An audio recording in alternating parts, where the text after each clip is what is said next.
Welcome, my name's Nicole. I'm the Environmental Outreach Coordinator for WSSC Water. And today we're standing on the Patuxent River to learn more about this water and what's in the river and the work that WSSC Water does to provide drinking water for the community, but also to protect the environment. So we'll be talking about what's going on here in the water in the river, and then also talking about something called invasive species. So the Patuxent River is the only river in Maryland that starts and ends entirely in our state. It starts where Frederick, Carroll, Howard, and Montgomery counties come together, and it ends all the way down at the Chesapeake Bay in Solomon, Maryland. And the unique thing about this river is that WSSC Water has two drinking water reservoirs, which means that we have a dam at two parts of the river to help hold some water back so that we can supply drinking water to our customers. And that's where we are. This is our T. Howard Duckett Reservoir, and it holds the drinking water for 1/3 of our customers. Standing here at our boat ramp, you see all of these rocks here, and these are here to help do what we call stabilize the bank of the reservoir. Because the water in the reservoir changes with the rain that comes down, the water can be all the way up to the edge here where the trees are. So the rocks are here to help make sure that we don't end up with a whole bunch of soil coming down into our reservoir and making the water really cloudy. If you were to get close to this reservoir, you could see that even though it looks kind of greenish behind me because you're seeing the reflection of the trees, that the water is actually clear and you can see down to the bottom. So looking here, you can see that we can see down into the bottom, just a few feet of water here. So what are some things that you see under the water? We're gonna take a few moments and just look and make a mental note in your head of what you think is under the water.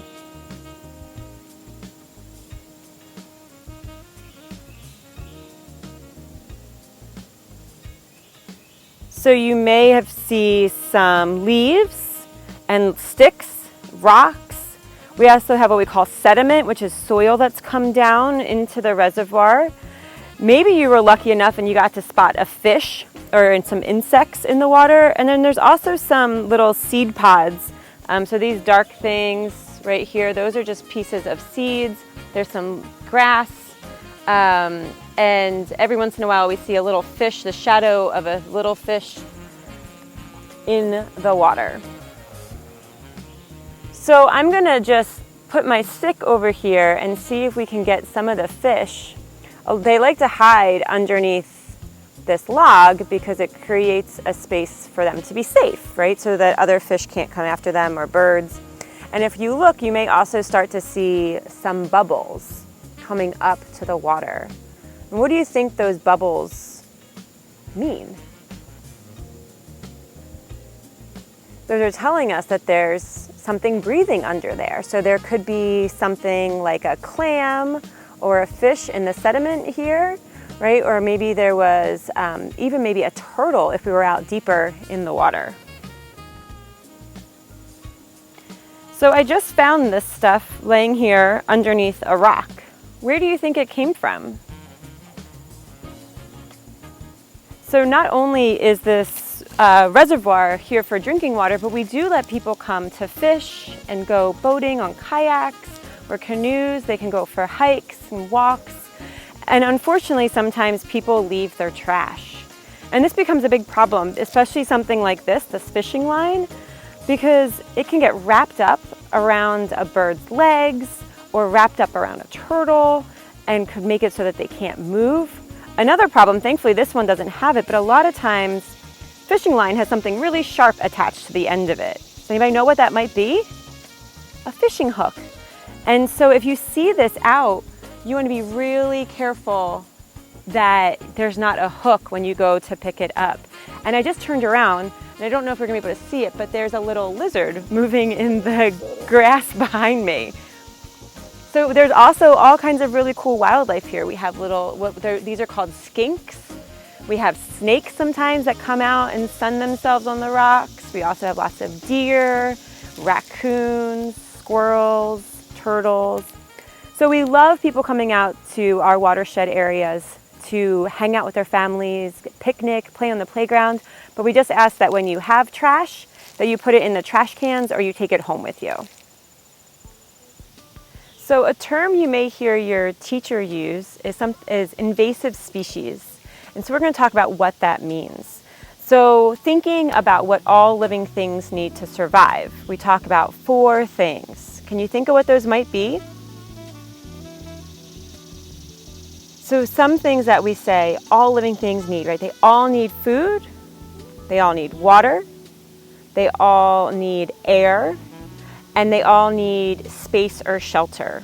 And so the invasive species is any living thing, so it could be a plant, could be an insect, an animal, that comes to an area. So it could come to an area like this, to our recreation area, to our forest, and it takes over because it's really good at getting all of the things that it needs to survive. So it's really, really good at getting its food, water, it takes up a lot of space, and it can survive because it not only has shelter, but it also doesn't have any predators because it's new.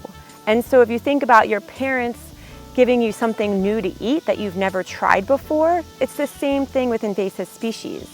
When there's a new insect that comes into an area, the animals here don't know they could eat it. And so there's no predator for that insect, so they can take over.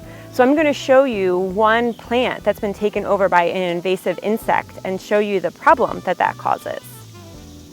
So I was just saying that there can be invasive insects that take over because they don't have any natural predators. And that's happening right here in Maryland with something called an emerald ash borer.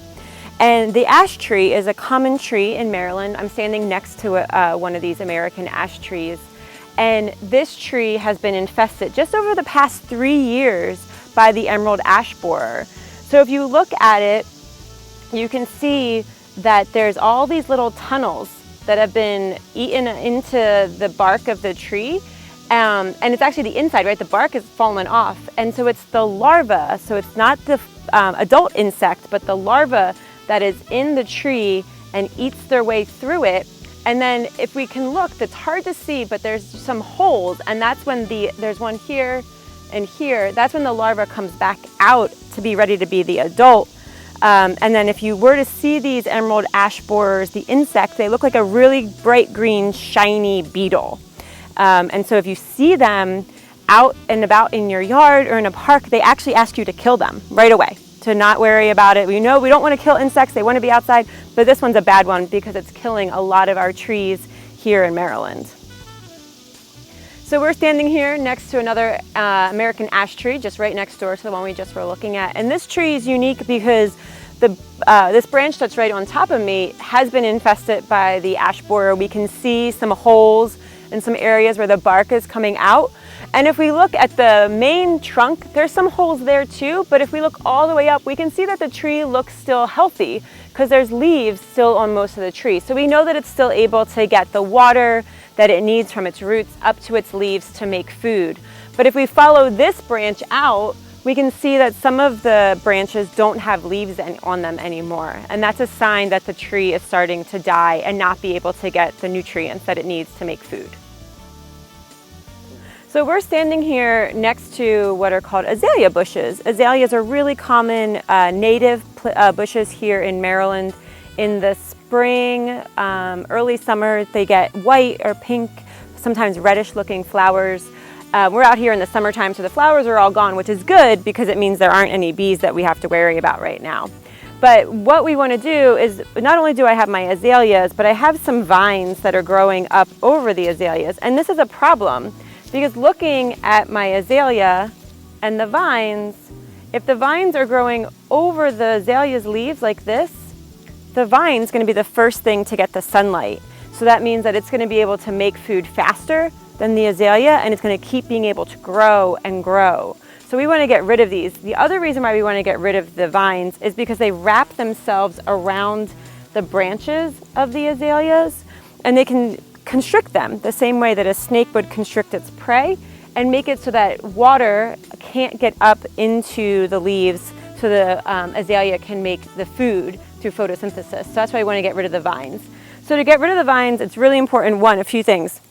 You want to have some gloves on. This is mostly to protect your hands from getting scratched. If you're allergic to poison ivy, you probably are going to want to have long sleeves on and long pants.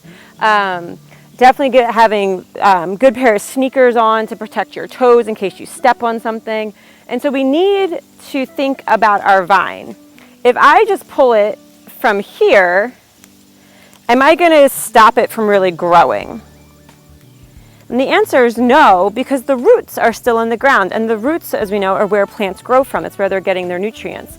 So what I need to do is I need to figure out where this vine is coming from. So it's kind of like working a puzzle backwards, that you have to hold on to the vine and try to separate it from your azalea or your plant's branches. So it's important to know what your plant that you want to keep looks like and what your vines that you don't want look like. And this is where it can be helpful to have two sets of hands, maybe having a parent or a sibling help.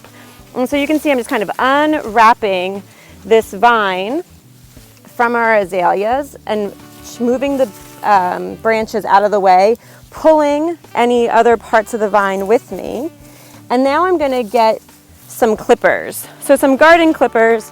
The goal, if we can, is to pull this vine out with the roots, because again, like I said, the roots is where the water is coming from to help that vine to grow. So if I can pull as I get close to the base of the vine, I'm going to try to pull the roots out. If I can't, I'm going to clip back as much of the vine as I can.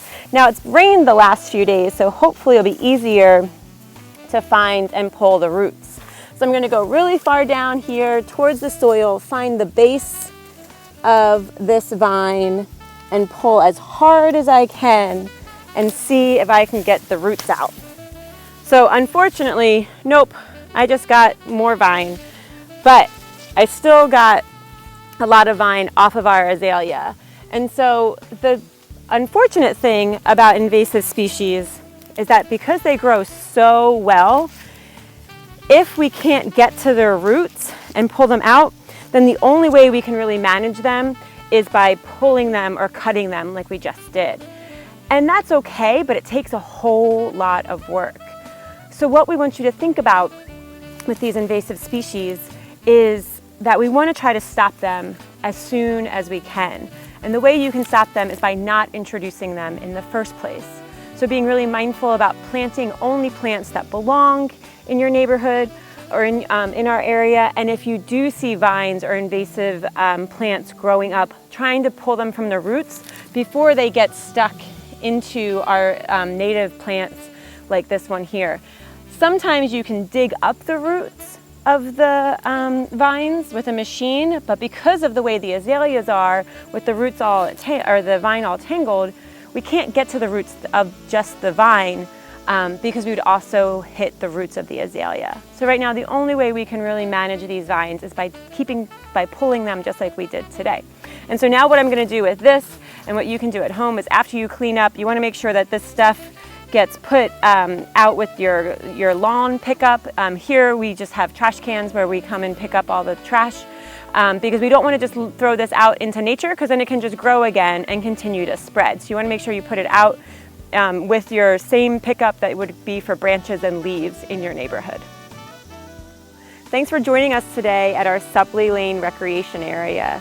We're just one of the areas where students from Prince George's County come to release their sunfish during the sunfish releases for sunfish in the classroom. But we also, here for WSSC Water, have 6 different watershed recreation areas. So this at Supley Lane is one of them. It's one of the only ones in Prince George's County. We're close to Laurel, Maryland, but we have other ones that you can join. And we're going to share the website so that you can come with your family, enjoy this playground, you can picnic, you can hike, fish, you can bring your dog as long as you keep it on a leash, and enjoy a nice, beautiful day at our Supley Lane Recreation Area.